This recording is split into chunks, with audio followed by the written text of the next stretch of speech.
역대상 29장. 그런 다음에 다윗 왕은 그 자리에 모인 모든 사람들을 향해 말했다. 주께서 선택하셔서 나의 후계자로 세워주신 내 아들 솔로몬은 아직 어리고 경험이 없습니다. 하지만 솔로몬이 앞으로 지을 성전은 사람을 위한 것이 아니라 주 하나님을 위한 것이기 때문에 그의 책임은 실로 막중합니다. 그런 까닭에 나는 오랫동안 성전을 짓는 데 필요한 온갖 물자들을 착실하게 마련해 왔습니다. 수많은 기구들을 만들 금과 은과 청동과 철과 목재를 마련하였고 만호와 옥과 색깔 있는 돌은 물론 각종 보석과 대리석도 준비했습니다. 또 일평생 내가 간절히 사모한 소원이 내 주 하나님의 성전을 짓는 것이었으므로 나는 내가 가진 금과 은도 성전을 짓는데 기꺼이 바쳤습니다. 금은 오빌에서 생산된 순금으로 3,000달란트를 바쳤고 은도 순은으로만 7,000달란트를 바쳤습니다. 이 금과 은으로 성전의 내벽을 모두 바르게 하고 또 성전에서 사용할 금은 기구들을 만들게 하며 나아가 세공업자들이 만들 모든 물건들에도 사용하게 할 것입니다. 그러므로 이제 나는 여러분에게도 성전 건축을 위해 즐겨 예물을 바치기를 권면합니다. 누가 오늘 주께 기꺼이 예물을 바치시렵니까? 그러자 각 집안의 족장들과 각 지파의 우두머리들과 군대 지휘관들과 궁중의 대신들이 너나 할 것 없이 기쁘게 예물을 바쳤다. 그들이 성전 건축을 위해 주께 바친 금액은 금이 5,000달란트, 금화 1만 다릭, 은 1만 달란트, 청동 1만 8,000달란트, 철 10만 달란트였다. 또 보석을 가진 사람들은 저마다 게르손의 자손 여히엘이 관리하는 주의 성전 창고에 가져다 바쳤다. 이렇게 많은 예물들이 기꺼이 주님께 바쳐졌으므로 이스라엘의 온 백성이 다 같이 즐거워하고 다윗 왕도 크게 기뻐하였다. 그래서 다윗 왕은 그 자리에 모인 모든 사람들 앞에서 하나님을 찬양하는 기도를 드렸다. 우리 조상 주 이스라엘의 하나님이시여 영원히 찬양을 받으소서. 주여 위대함과 능력과 영광과 승리와 존귀와 위엄이 모두 주의 것입니다. 하늘과 땅에 있는 모든 것들은 다 주의 것입니다. 이 땅의 모든 통치권과 주권도 모두 주의 것입니다. 이 세상의 온갖 부요와 영광이 모두 주께로부터 말미암으니 진실로 주께서는 만물을 다스리시는 분이십니다. 사람이 강하고 위대하게 되는 것도 모두 주의 손에 달려 있습니다. 그러므로 우리는 지금 우리 하나님께 감사를 드리며 주님의 영광스러운 이름을 높이 찬양합니다. 주여, 우리가 이토록 즐겁게 예물을 바칠 힘이 어디서 나왔겠습니까? 저나 제 백성에게는 그런 힘이 없습니다. 그 모든 것은 오직 주께로부터 나온 것이며 우리는 주의 손에서 나온 것을 다만 주께 바쳤을 뿐입니다. 옛적 우리 조상들이 그러했듯이 우리 모두는 주께서 보시기에 한낱 이방인이며 나그네 신세에 불과합니다. 이 땅 위에서 보내는 우리의 나날은 마치 그림자 같아서 아무런 희망도 없고 의지할 데도 없습니다. 우리 주 하나님이시여, 거룩하신 주께 성전을 지어드리고자 우리가 모아놓은 이 재물도 사실은 모두 주님의 손에서 받은 것들입니다. 그러므로 이 모든 것들은 마땅히 다 주님의 것입니다. 나의 주 하나님, 주께서는 사람의 마음속까지 다 헤아리시고 그 마음속에 꾸밈없이 정직한 사람을 두고 기뻐하십니다. 저는 이 모든 것들을 정직한 마음으로 주께 기꺼이 바쳤습니다. 또한 저는 이곳에 모인 주의 모든 백성들이 성전 건축을 위해 기쁜 마음으로 즐겨 예물을 바치는 것을 보았습니다. 우리 조상 아브라함과 이삭과 이스라엘의 하나님이신 주여, 이토록 기쁜 마음으로 주께 바치는 이 백성의 아름다운 마음을 영원히 지켜주셔서 앞으로도 그들이 항상 주께 충성하며 살게 하소서. 또한 제 아들 솔로몬이 온전한 마음으로 주의 모든 계명과 법도와 율례를 지켜 따르게 하시고 제가 마련해 놓은 이 모든 물자들을 가지고 성전 건축을 무사히 완성할 수 있도록 도와주소서. 그런 다음에 다윗이 온 백성을 향해 말했다. 여러분의 주 하나님을 찬양하십시오. 그러자 이스라엘의 온 백성들이 자기들 조상의 하나님 주를 찬양하고 또한 주님과 왕 앞에 무릎을 꿇고 엎드려 절했다. 다음 날 백성들은 주께 제사를 드리고 번제물을 바쳤다. 그들은 황소 1,000마리와 수량 1,000마리와 어린 양 1,000마리를 주께 번제물로 바쳤다. 그것과 더불어 부어드리는 제물을 비롯한 수많은 다른 제물들을 온 이스라엘을 위해 주께 바쳤다. 이스라엘 온 백성들은 그날에 주 앞에서 먹고 마시며 크게 기뻐했다. 그리고 백성들은 다윗의 아들 솔로몬에게 주 앞에서 기름을 부어 자신들의 왕으로 삼았다. 또한 사독에게도 기름을 부어 대제사장으로 세웠다. 솔로몬이 자기 아버지 다윗의 자리를 이어받아 주께서 허락하신 이스라엘의 왕위에 앉았다. 솔로몬이 나라를 잘 다스리니 이스라엘 온 백성들이 그에게 순종했다. 나라의 모든 지도자들과 군대의 장군들과 다윗의 다른 왕자들까지도 모두 솔로몬에게 충성했다. 주께서 온 이스라엘 앞에서 솔로몬에게 큰 권세를 주시고 또 왕의 위엄을 크게 높여주시자 솔로몬은 이전의 어떤 이스라엘 왕들보다도 더 많은 부귀와 영화를 누리게 되었다. 이새의 아들 다윗은 온 이스라엘의 왕이 되어 나라를 다스렸다. 다윗은 7년 동안 헤브론에서 다스렸고 33년 동안 예루살렘에서 다스려 도합 40년 동안 이스라엘을 다스렸다.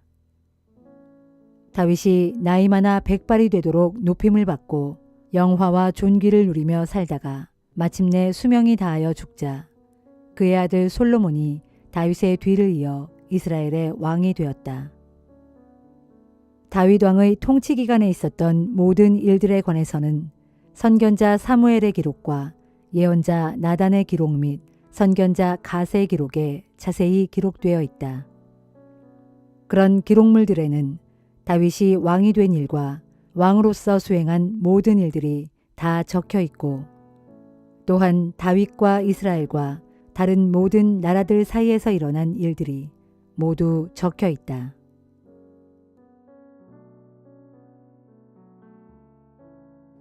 베드로후서 3장.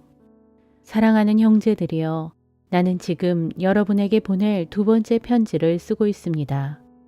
나는 이 편지들을 통해 여러분의 순수하고 진실한 마음을 새삼 일깨움으로써 여러분으로 하여금 옛날 거룩한 예언자들이 이미 예언한 말씀들과 또 우리의 주이신 구주께서 사도들을 통해 여러분에게 주신 계명들을 다시금 여러분의 마음속에 되새기도록 하려 합니다.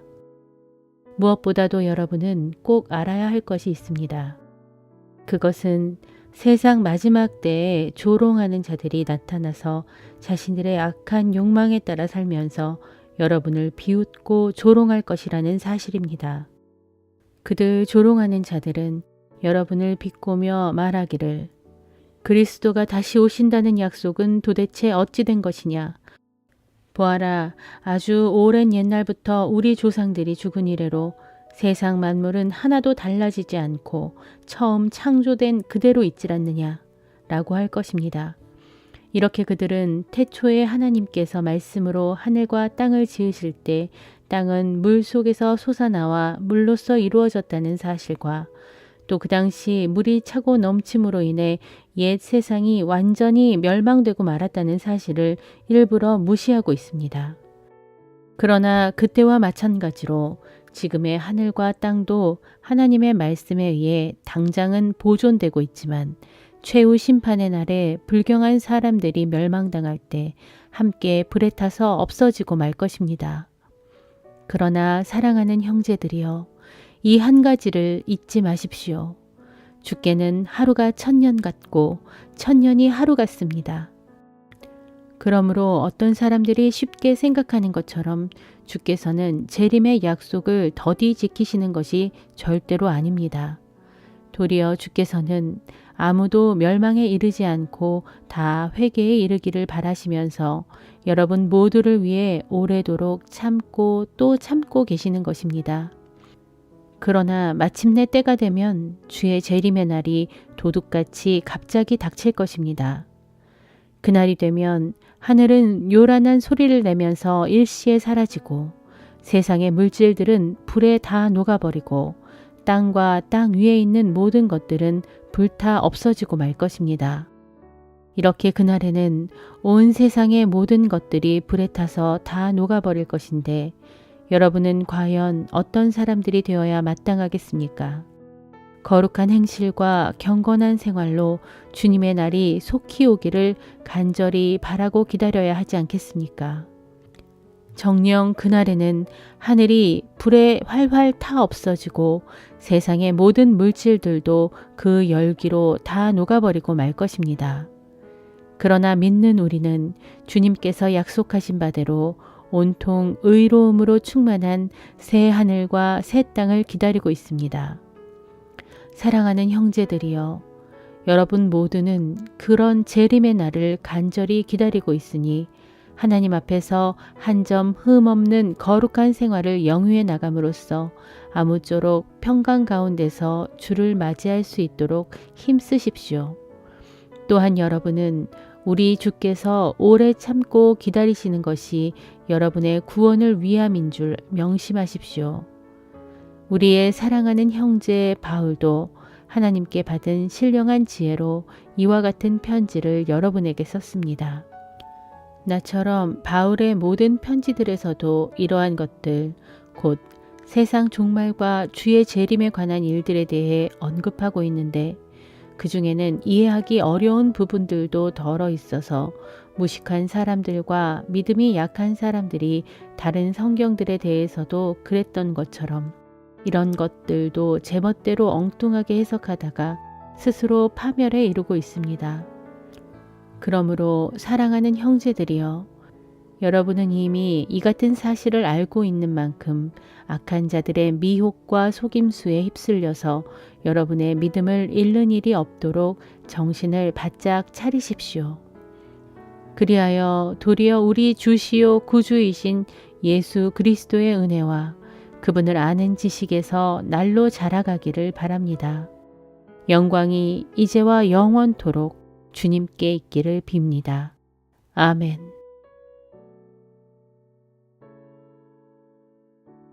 미가 6장. 너희는 주께서 하시는 말씀을 들어라. 주께서 내게 이르시기를, 미가야, 너는 일어나서 이스라엘의 뭇산들 앞에서 나의 고소 내용을 밝히고 이스라엘의 뭇 언덕들로 하여금 내 증언을 듣게 하여라 하셨다. 그러므로 너희 산들아, 너희 견고한 땅의 터전들아, 너희는 주께서 고발하시는 내용을 잘 들어라. 이제 주께서 자기 백성을 고발하셨으니 그분께서 이스라엘의 죄악을 낱낱이 밝히실 것이다. 주께서 말씀하신다. 내 백성들아, 내가 내게 잘못한 것이 무엇이냐? 내가 내게 짐이라도 지어주어 너를 괴롭혔다는 말이냐? 어디 내게 대답해 보아라. 보라, 나는 너를 이집트 땅에서 이끌어내었다. 오랜 세월 동안 종살이하던 그 지긋지긋한 집에서 너희 몸값을 치르고 너희를 건져내었다. 그런 뒤 내가 모세와 아론과 미리암을 보내어 너희를 인도하게 하였다. 내 백성아, 너희는 기억해 보아라. 그때의 모압 왕 발락이 너희를 해치려고 어떤 악한 음모를 꾸몄었는지, 또 부올의 아들 발람이 그에게 어떻게 대답하였는지를 기억해 보아라. 그리고 그 이후 시딤에서부터 요단강을 건너 길갈에 도착하기까지 그 여행길에서 너희에게 어떤 일이 있었는지 너희는 한번 기억해 보아라. 그러면 나 주가 너희를 위해 행한 모든 의로운 일들을 너희가 깨닫게 될 것이다. 오 주여, 지극히 높으신 하나님께 경배하러 나아갈 때 내가 무엇을 가지고 올라가야 합니까? 번제물로 바칠 1년 된 송아지를 가지고 올라가면 됩니까? 아니면 수천 마리의 순양이나 강물처럼 수많은 기름을 바치면 주께서 기뻐하시겠습니까? 아니면 내 허물을 용서받기 위해서 나의 맏아들을 바치고 내 영혼의 죄를 사함받기 위해서 내 몸의 열매인 자녀들을 바쳐야 합니까? 너 사람아, 주께서는 무엇이 선한 일인지를 내게 이미 보여주셨다. 주께서 내게 참으로 요구하시는 것은 이것이니 곧 오로지 공의를 따라 살아가고 한결같은 사랑으로 자비를 베풀며 겸손한 마음으로 내 하나님과 친밀히 교제하며 살아가는 것이다. 너희는 들어라. 주께서 이스라엘의 성읍을 향해 외치시나니 주의 이름을 경외하는 것이야말로 참되고 완전한 지혜다. 이제 너희는 주님의 매를 순순히 받아들이고 너희를 심판하시기로 작정하신 그분께 순종하여라. 보라, 악인의 집에는 부당하게 긁어모은 재물이 가득 쌓여 있고 엉터리 눈금을 가진 속이는 저울도 있다. 이처럼 너희가 엉터리 눈금을 가진 부정한 저울을 사용하고 또한 남을 속이려고 너희 주머니에 거짓 저울추를 넣고 다니는데 내가 어찌 너희를 깨끗하다고 하겠으며 내가 어찌 너희를 용서할 수 있겠느냐. 또 성읍의 부자들은 폭력으로 가난한 자들을 착취하고 성읍 주민들은 온통 거짓말을 일삼고 있으니 그들의 혀는 오직 속이는 말만 할 뿐이다. 그래서 내가 나의 매로 너희를 심히 쳐서 크게 상하게 하고 내 모든 죄악 때문에 너희를 패망하게 하여 아주 처량하게 만들 것이다. 그때에 내가 많이 먹을지라도 조금도 배부르지 못하고 항상 속이 텅 비어 허기가 질 것이고 아무리 재물을 많이 모아 안전하게 감출지라도 그것이 제대로 보관되지 못할 것이며 성령 약간 보존된 것이 있을지라도 내가 그것까지 대적의 칼에 붙여 그들의 손에 다 넘겨줄 것이다. 그때에 또 내가 씨를 뿌려도 그 열매를 거두어 들이지 못할 것이고 올리브 열매를 밟아 기름을 짜도 그것을 내 몸에 바르지 못할 것이며 포도를 밟아 술을 빚어도 내가 그 술을 마시지 못할 것이다. 너희는 오므리의 악한 법도를 따랐고 아합 집의 사악한 행위를 본받아 그대로 따라 행했다. 그러므로 내가 나의 매로 너희를 쳐서 너희 성읍을 완전한 폐허로 만들겠고 너희로 온 세상 사람들의 비웃음거리가 되게 하겠다. 그리하여 너희는 세상 모든 민족들에게 수치와 모욕을 당하며 살아갈 것이다.